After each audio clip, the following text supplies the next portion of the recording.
ஒரு குருவும் ஒரு சிஷியனும் யானையில் பயணம் செய்கிறாங்க. ஒரு காடு, அடர்ந்த காடு. அந்த காட்டில் பயணம் செய்கிறாங்க. சாயங்கால நேரம் ஆகுது, அதனால் ஓய்வு எடுக்கலாம் அப்படின்னு ஒரு மரத்துக்கு அடியில் தங்குறாங்க.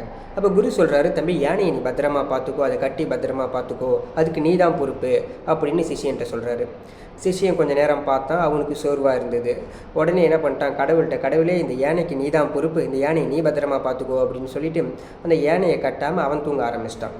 காலையில் இருந்து பார்க்குறாங்க, யானை அங்கே இல்லை. குரு சிஷியனை திட்டுறாரு, நான் உன்னை கட்ட சொன்னல, ஏன் கட்டலை, இப்போ பாரு யானை காணா போயிடுச்சு அப்படின்னு குரு சிஷியனை திட்டுறாரு, கடிஞ்சிக்கிறாரு. உடனே சிஷியன் சொல்கிறான், நீங்கள் திட்டுறதா இருந்தால், கோவப்படுறதா இருந்தால் கடவுள் மேலே தான் கோவப்படணும். ஏன்னா நீங்கள் தான் சொன்னீங்க கடவுளை முழுசாக நம்பு அப்படின்னீங்க. நான் கடவுளை முழுசாக நம்பி அவர்கிட்ட இந்த பொறுப்பை விட்டேன், கடவுள் தான் இப்போ இதுக்கு காரணம் அப்படின்னு அந்த சிஷியன் குருகிட்ட சொல்கிறான்.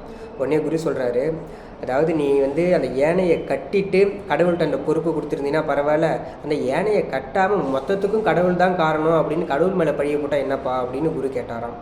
நண்பர்களே, இப்படித்தான் நாம் நம்மளுடைய கடமைகளை செஞ்சுட்டு நம்மளுடைய உழைப்பை போட்டுட்டு அதுக்கான பலனுக்காக கடவுளை நாடுறது, அப்போ கடவுள்கிட்ட போய் வேண்டுறதுங்கிறது வேறு.